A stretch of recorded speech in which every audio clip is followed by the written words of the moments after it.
The Alpha Sessions.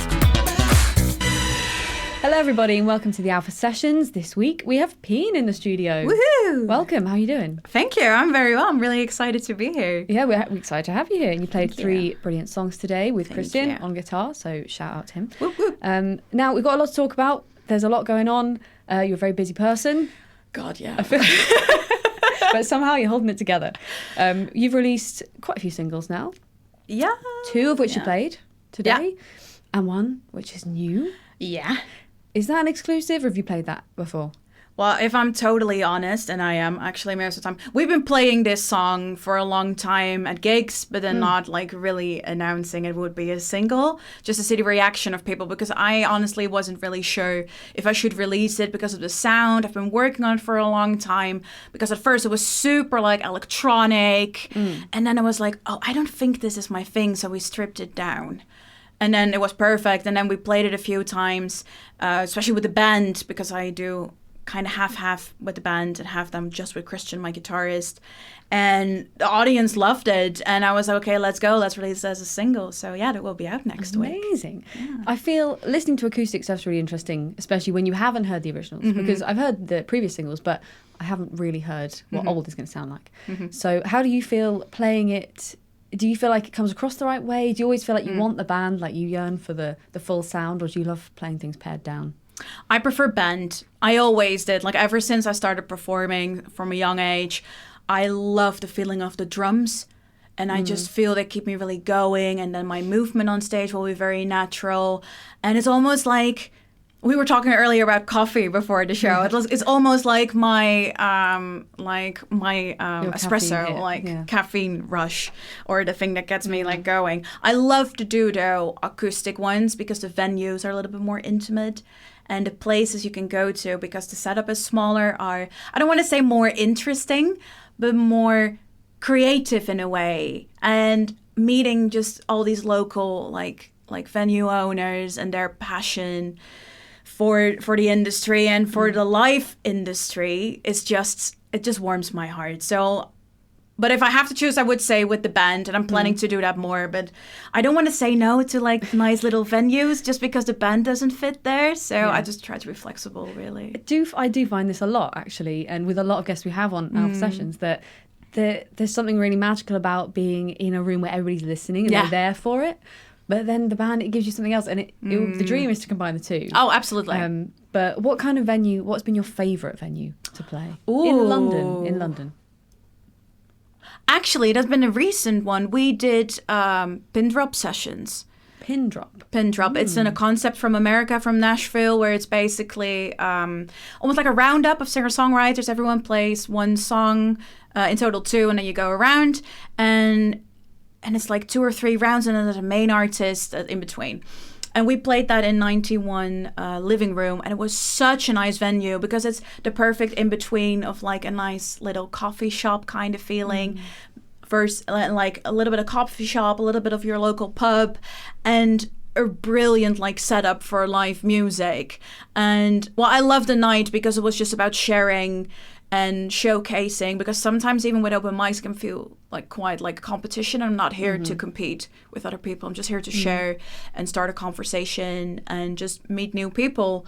So I really love playing there because of the vibe. Like I love pubs, even when they're loud and gross and whatever. I just love the pub culture here. So I'm originally from the Netherlands, and we don't really have a pub culture there, or it's different. But that's the thing that I love so much about the UK, because it's all about community, and most pubs are a bit quirky, and I just love trying local beers. So I would say that's my favorite one so far. We did an acoustic set there, but it just fitted like the energy of the night very well. So yeah, definitely that was my favorite. Quirky is a word for the London pub scene.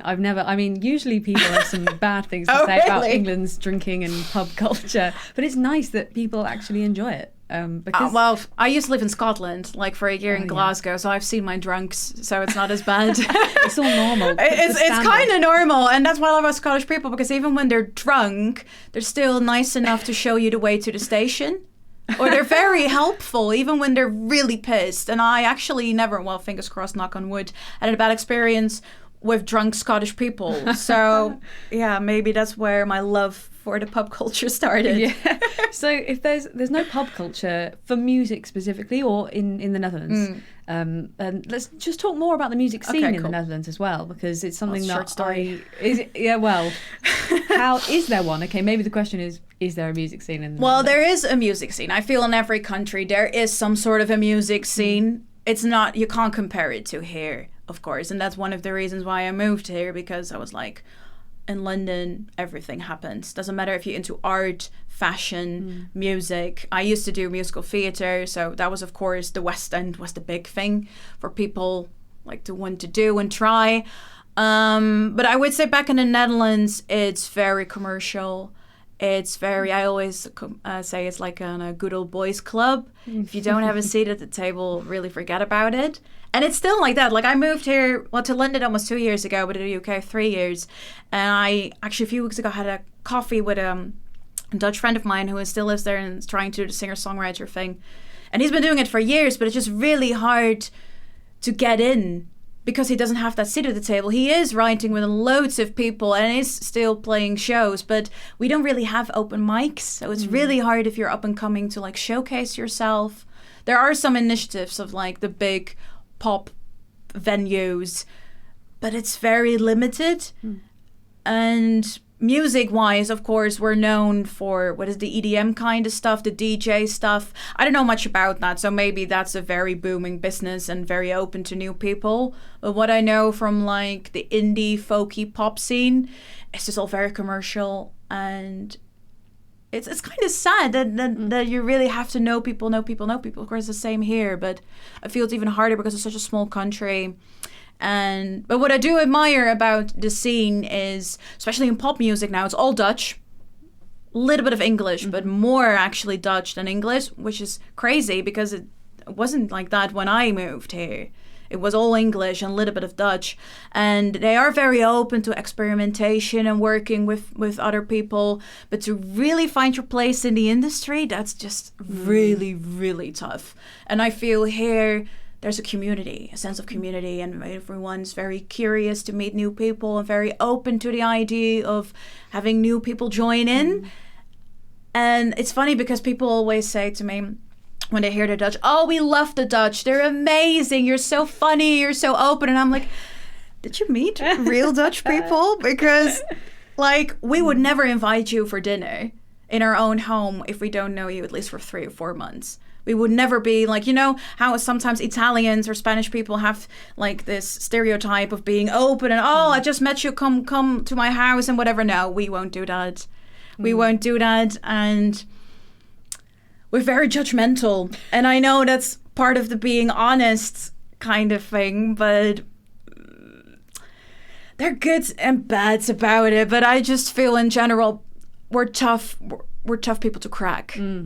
But that might, I mean, you might think differently, but that might be a good thing for the industry in a way that there are more opportunities maybe in London to break through or to network and to promote yourself and just let the people decide rather than the gatekeepers. Absolutely. But do you think maybe that it's gone too far here, that there's too many people, that they all come to the same city and they try and get in because they're like, everyone can be anyone here. But because everyone's doing it, maybe there needs to be more of a not a gatekeeper, but I know what you mean. A screening. I was thinking about it because I've always dreamt big since I was like a little girl. I basically decided when I was 8 years old that I wanted to move here because I was like, boring Netherlands. I just want to go. 5 years old, bored. Yeah, bye. Yeah, but I was thinking about, where do I want to go? Maybe New York or maybe here. And those, of course, are the places that attracts loads of people with the same dream trying to make it. And I do have to admit, when I started gigging here, I only started gigging here really since September last year, so not even a year, that there are loads of people and loads of opportunities. And I'm almost like, of course, it's not my place to decide what's good and what's not good, because who am I to like tell people that they're not good?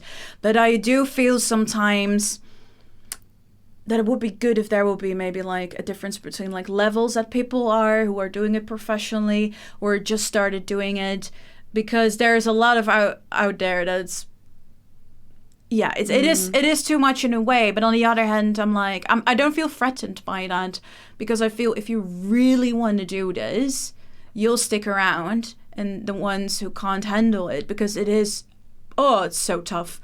Yes, there are loads of people trying to make it, but I feel the ones who really want it will stick around because they're not afraid to work hard and find a way. Because the more I am like spending time in this industry and investing in it, I feel it's about promoting yourself, and it's more about marketing nowadays than the actual you being good. And I realized that because I saw all these people with the like billboards and like Instagram like ads, and I was like, oh, you're really not that good. But how? And then one and one was two. And I was like, you basically need a lot of money to promote yourself, and you can make it almost. On the other hand, there are people, I mean, social media plays a big role in this. And it's always a big conversation to have. But everybody's kind of their own celebrity, and they can make themselves whatever they want to be and promote themselves, which is also a great thing for artists like yourself who need to use it as a platform. And we were talking a bit about this earlier, just in the way that you use the algorithm. It's interesting. How do you sort of tackle socials? How do you tackle the promotion of your own music? I used to hate it, like most artists actually do, because I felt like I was like a car salesman, just trying to like, oh, hello, here am I again, boring you with a new single kind of stuff. But I recently, like a few months ago, started this course, and I've been telling everyone about it. But it's a Dutch course, unfortunately. So, unfortunately. Well, I will talk to her, like the girl who's doing this, and see if I can maybe like bring it here, because I've met so many like friends of mine and fellow artists who are very interested in this concept. And basically a marketing course that really explains in the very, very basics what you need to do, what the algorithm likes, what you shouldn't do, and just literally it's almost written down for you what you need to do. And it also allows you to put your own creativity in it, because if you think about it, we're all creative people. Most of them are also songwriters. So why is it so hard to draft a very nice post with a very nice, or a poem, or just with text? We're so good with text, but why not in a more, I guess, promotional way? And when my mindset started to shift because of that course, it became so much easier. And I think it also helps. For example, my new single, Old, is about, I'm 25, turning 26 later this month, and I already feel too old to be in this business. Because so many 14, 15-year-olds pop out of the ground, get a record deal, and that's it. And what is it? I wrote this back in November last year, and I just felt defeated a little bit. I was like, well, what am I doing then? Because I'm clearly too old. So am I wasting my time? Like, is it going to work out? And what if it doesn't work out? What am I going to do then? And it helps when a song has such a strong story, because what I'm basically doing now is starting a conversation, not only at gigs or events or when I meet my friends, but also online. Ask those questions, like, do you think I'm too old? What do you think of the whole age? I think it's a problem in the music industry or in society in general, because it's way bigger than the music industry. And yes, things are changing. It's the same with when it comes to like plus size models and like trends and all the diversity aspects of it. But I feel still age is a thing that people really don't like to talk about. So it's really interesting so far what this song has given me, because it's also like a present for me, because what I want to do with my music is break taboo. I want everyone to feel free and open enough to talk about anything. Because for me personally, it helped me so much to get through so many things, because I heard other people talking about it, that they also struggle with it, or that they feel the same, and I'm not alone. And I'm like, if this helps so many people, why are we hiding it then from everyone? Should I just give up? Am I already too old for this stuff? Should I just go and forget all about it? I feel like I'm behind at the end of the line. My baby steps aren't catching up with the rest.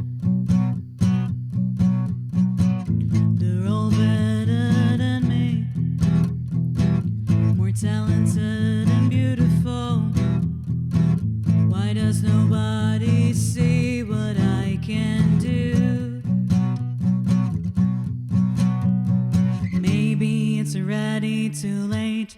Should I just give up? Am I already too old for this stuff? Should I just go and forget all about it? Please tell me now, am I wasting my time? A gift or a burden, will I be fine? Was my name set in stone? Born in the lucky year? Took a chance, and will my bad luck disappear? Maybe it's already too late. Should I just give up? Am I already too old for this stuff? Should I just go and forget all about it? What if it never happens? It was all a waste. Was it just a daydream? And was it all misplaced after all? Maybe I'm already too late, too young to give up, too old to make my way back to the start. Don't wanna go and wave it all away. Should I just give up? Am I already too old for this stuff? Should I just go and forget all about it, all about it?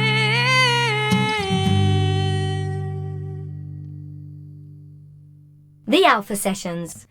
So what I've done so far for the marketing for Old is basically asking questions and starting conversations. And I'm already doing that with my Real Deal videos, where I basically pick a topic, like what is it, bad performance experiences, to songwriting, where I basically admit that I don't always feel like songwriting and that I feel bad about that, because that's your craft. You should do that every day, but I can't.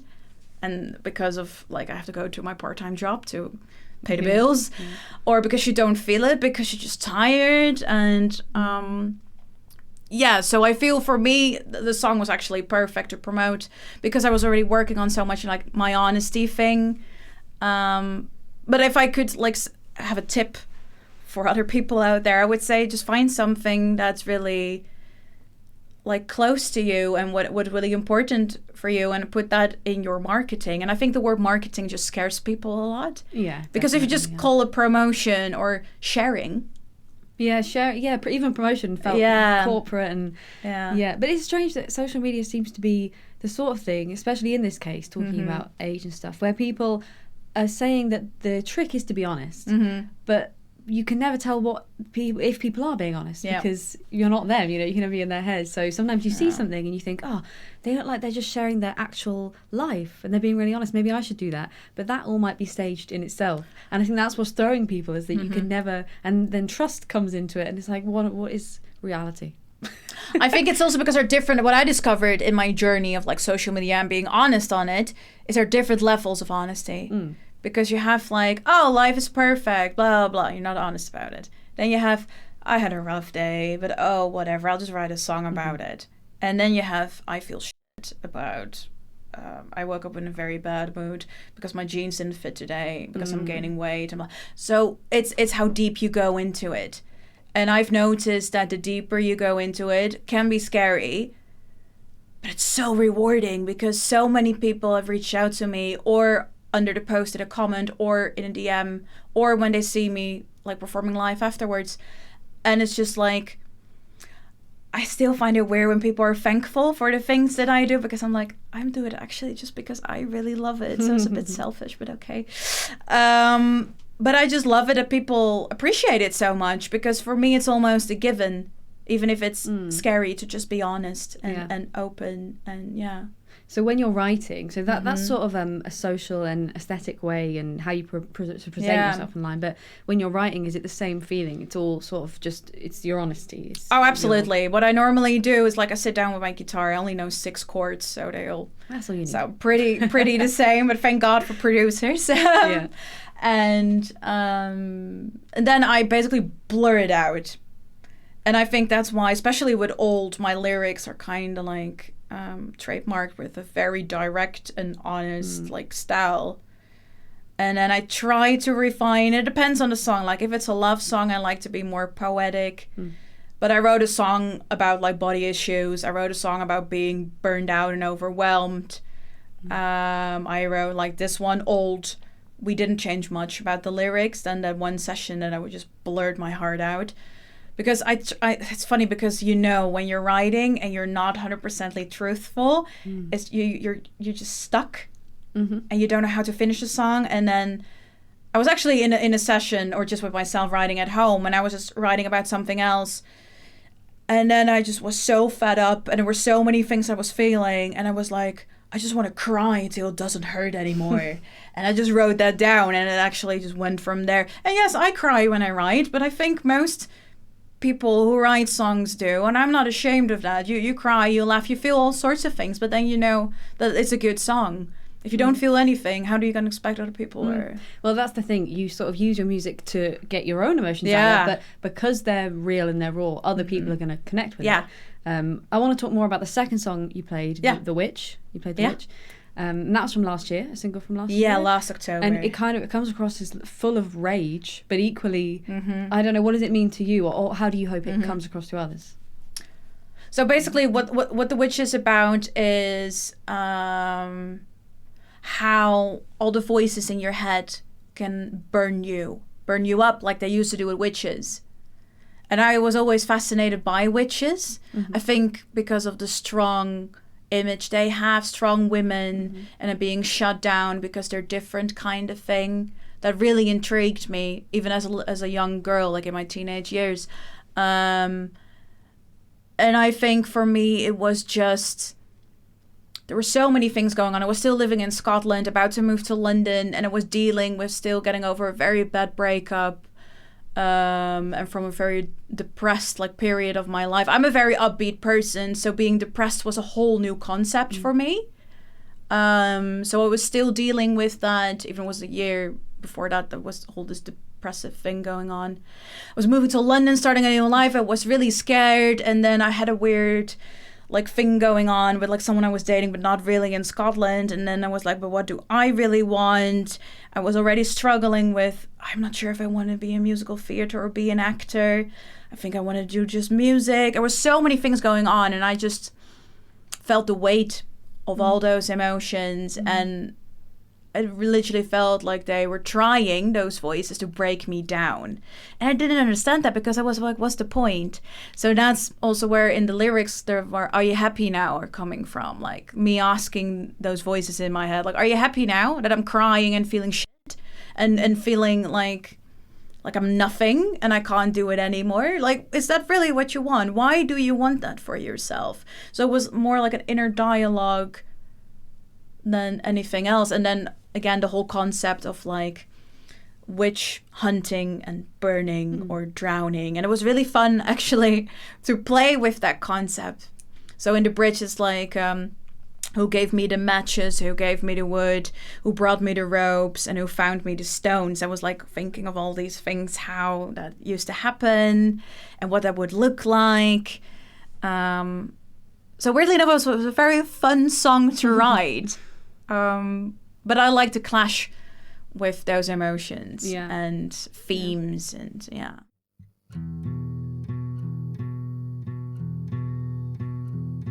I feel like they're trying to test me, see who's the real deal here. Strong enough to control my emotions, strong enough to take it all. Your words are bouncing in my head, rethinking of all that you have said. What do you mean? What do you think? And why does it make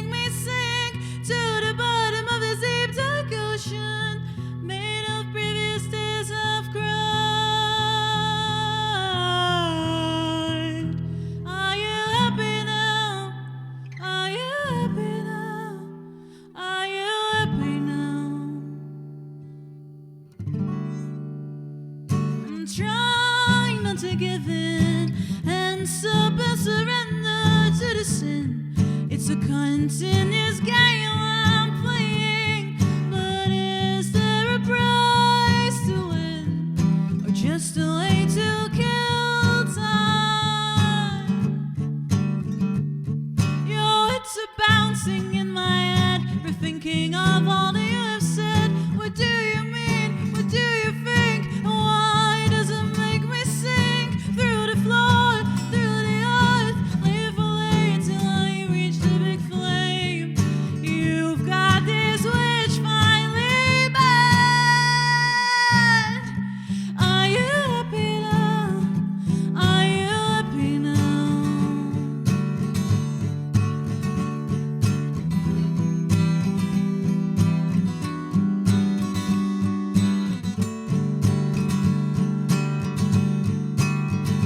Who gave me dimensions?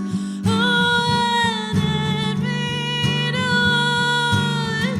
Who brought me the ropes? And who found me to stand? Are you happy now? Are you happy now? The Alpha Sessions. Do you often write with other people, or are you a very solo creator? It's funny. I would say it's mainly solo, and then I approach a producer or working with someone I already know, and then sometimes we like co-write a little bit. I'm actually only now getting into more writing sessions with other people because I feel really insecure about my guitar playing because I only play 6 chords, and I feel, even though I've been writing my entire life, like when I was like 16, I wrote poems. I translated a lot because it's very common in the Netherlands to translate English songs to Dutch and the other way around. So I did that a lot, especially in undergrad. But I still feel a bit insecure about my skills and just afraid that people will judge me, I guess. And that's why I never really got into writing more. And then I have a mentor who helps me. She's an amazing woman. She has this company called Amplify Her. She hosts amazing networking events, and she's great. And she told me, just do it. Just go out there and just do it. And like, well, what can go wrong? Yeah, what can go wrong?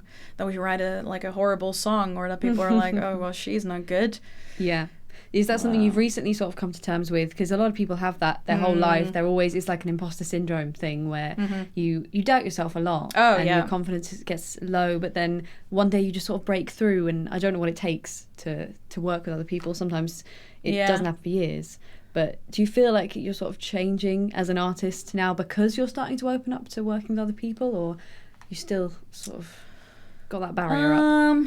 A little bit, but I like to push myself because it's funny because when I used to do, so I went to drama school in the Netherlands for 3 years, graduated, and then I wanted to move to London, but then the pandemic hit, Brexit hit. So I had to find another loving life, especially back in 2020. And then I was like, okay, how am I going to do this? I still want to like move to the UK in London. How am I going to literally enter the country? So I went back to school, did my master's at the Royal Conservatoire of Scotland in Glasgow. So that's why I lived a year in Glasgow, which was an amazing year. Like, I loved it so much being back in performing and in a different country and meeting all these interesting people, because my peers were from everywhere, from like America, China, Europe, a few Scottish ones. So I had an amazing year. And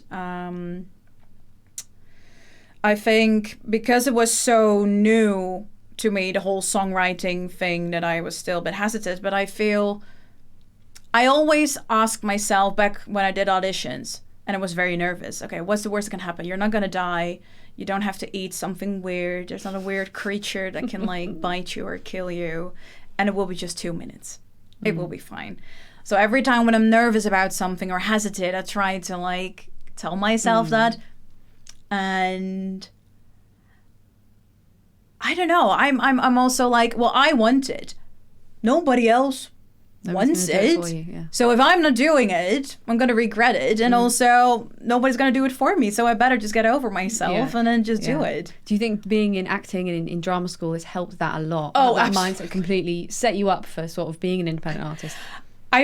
In a way, yeah. Like, if I'm really honest, I didn't really enjoy undergrad because it was a very old school kind of drama school, like break you down and build you up from the ground again kind of concept. Okay. And I was too different.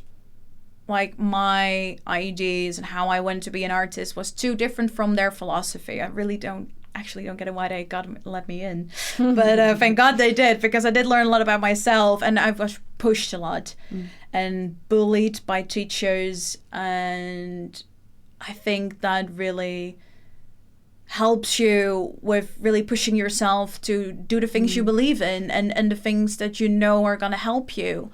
And I really so I quit acting and all of that officially like last year, and it was a very scary decision for me because I was like, I dedicated almost my entire life to this. I started doing musical theater when I was 10 years old, and I quit when I was just 25. So I was like, oh, and I was crying and panicking because I was like, what if this doesn't work out? Like, the whole singing thing, I had nothing to fall back on, because that was musical theater always for me, something to fall back on. And I haven't missed it since the day I quit. If I hear from my still actor friends, like, their stories about auditions and whatnot, I'm just so happy I don't have to do it anymore. I couldn't be happier with the life that I have now. Yeah, there's a lot of pressure in that industry. But I mean, in a way, some people come out of it completely broken and they go a completely different direction, bank managing. Or I have those people in my year who are now working at, like, what is it? The biggest toy company in the Netherlands. I have someone working there in the office, and then I have a few people who do backstage things like producing. And yeah, it works one way or the other, really. Or you love it and you're ready and resilient to the industry, or you can't handle it, and that's so fine. I totally get that, because it's funny, people always ask me, like, oh, why do you think the acting world's way harder than the music world? Because you also get judged, and people will, like, try to test you, and you have to work hard. But at least I feel you don't get, like, the problem that I had with the industry was the whole box thing. You would put it in a box, you better stay in your box and learn things that will suit your box. So I had an agent at the time, told me, you have to learn Danish because you have a Danish look and the industry is great in Denmark. And I was like, but I moved here to work here. Okay, you have to change your accent, you have to be better at playing guitar, you have to at least learn one other instrument. Oh, maybe you should go to tap classes again so you can be in this and this and that. And I was like, when am I ever going to be enough? Because since I was 10 years old, people would always, like, point at me and be like, oh, that's the weird girl. And I was like, let's stop that. I just can't handle that anymore. I just want to be good enough for once, even if I'm not good enough to be where I want to be, like big stages, record deal, whatever. I feel good enough now because people appreciate literally where I'm coming from, what I'm doing, what I'm trying to do. The support is just way better in music and in acting. In acting, when you enter, like, the audition room, everyone's just, like, staring at you and see you as competition. And even the friends I still have in acting, they're all darlings, but it's just the rest of them. This sounds really bad, but I just feel. And the other thing is, you have to convince in acting, for most projects, a table full of people. And then they're higher ups, and then they're producers. And then if you want to do television or a Netflix thing, you have to convince Netflix that you're worthy of doing it. And here, we talked about earlier, like, maybe it's too easy to get a gig here, but at least you get a chance to do something. True, yeah. And maybe there's more space in music for sort of just realising that it's about how you see yourself. Yeah.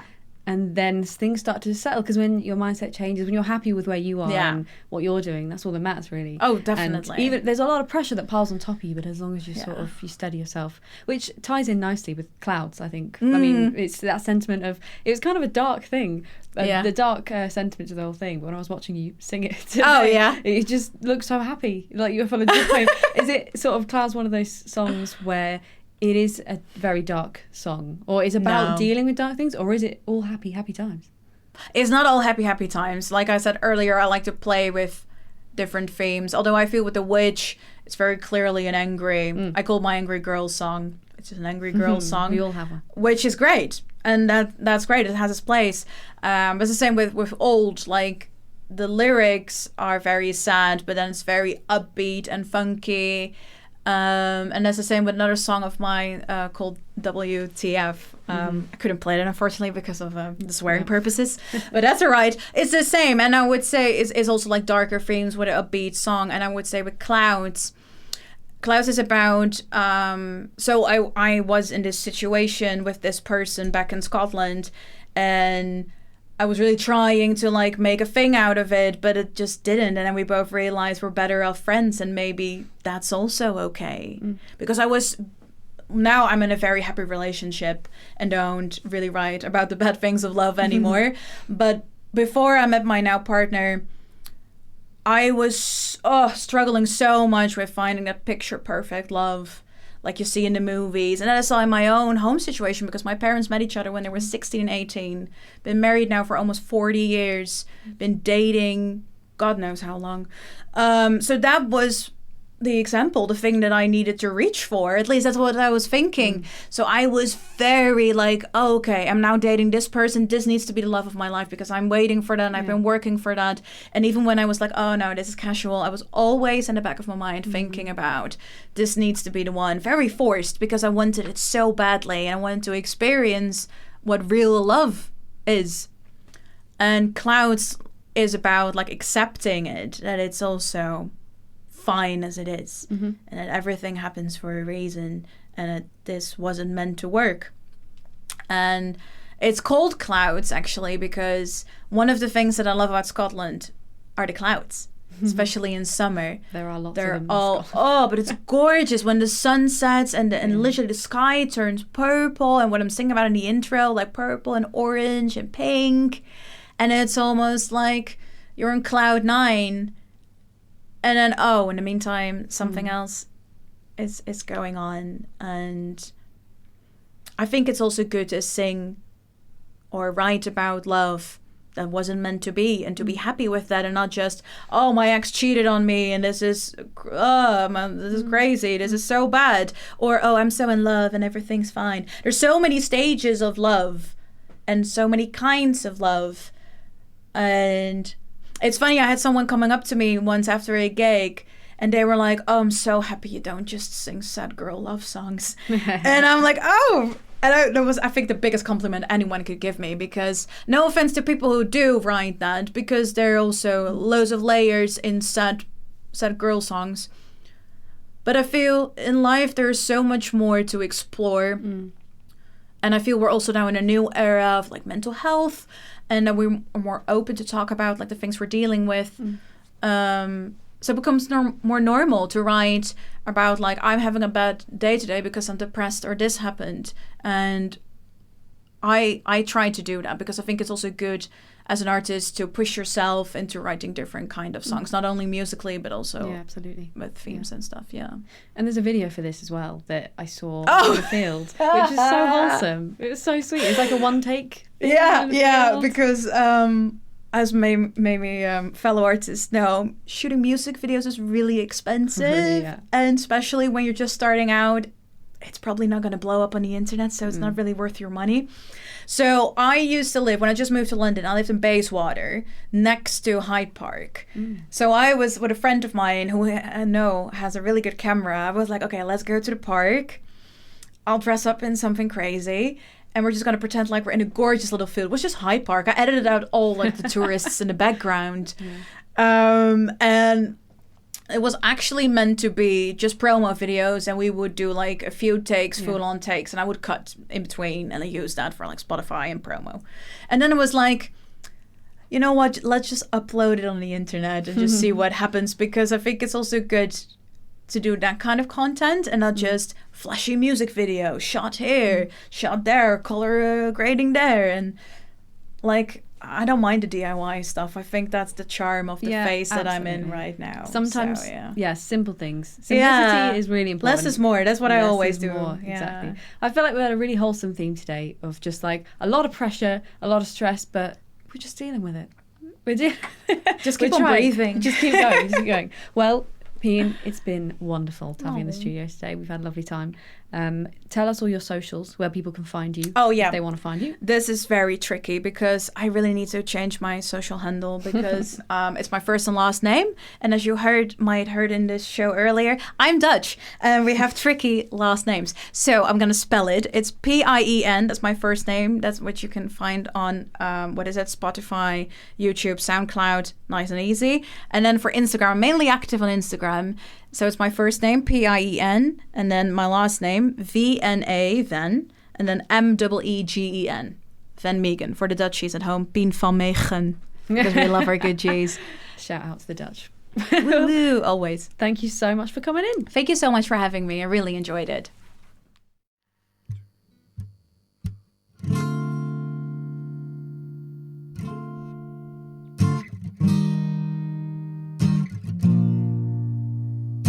Clouds big and small, orange and purple, blue skies, smiling at eyes, bright and tight, searching for shapes in the clouds, lakes in the sky, mountains on mountains.